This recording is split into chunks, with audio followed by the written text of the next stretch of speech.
Simula na nga ng pagpapasa ng Certificate of Candidacy at maraming mga celebrity ngayon ang spotted na nagpasa ng kanilang adhikain na makapaglingkod sa bayan at humabol nga sa darating na eleksyon.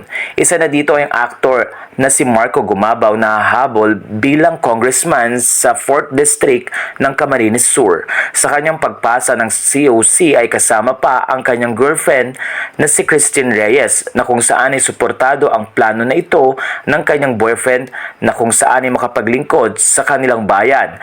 Nagbigay din ng kanilang certificate of candidacy ang incumbent mayor na si Joy Belmonte ng Quezon City at kasama nga ang vice mayor na si Gian Soto.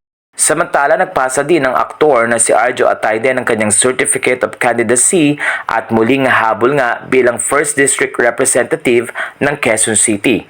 Kasamang nag-file ng COC ni Arjo ang kanyang ina at aktres na si Sylvia Sanchez.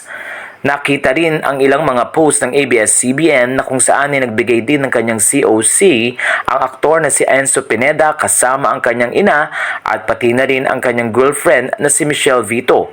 Hahabol naman ng konsehal sa 5th District ng Quezon City si Enzo. Nagpasa rin ng kanyang Certificate of Candidacy ang social media personality na si Ros Martan. Ayon sa kanya, hahabol din siya bilang konsehal ng 1st District naman ng Maynila.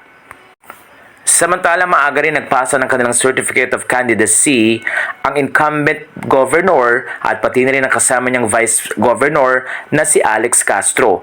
Magkasamang nag-file ng kanilang COC sina Governor Daniel Fernando at pati na rin ang kasamang Vice Governor na si Alex Castro. Ayon kay Alex, simple at maaga po kaming nag-file ng aming COC upang makabalik na ulit sa ating trabaho. Tuloy lang ang serbisyo sa ating mga Bulakenyo, mabuhay ang dakilang lalawigan ng Bulacan. Sa puntong ito ay maraming netizen na nagsabing may mga artistang alam na nila kung paano magtrabaho pero may mga bagong aktor din at mga artistang papasok ngayon sa politika.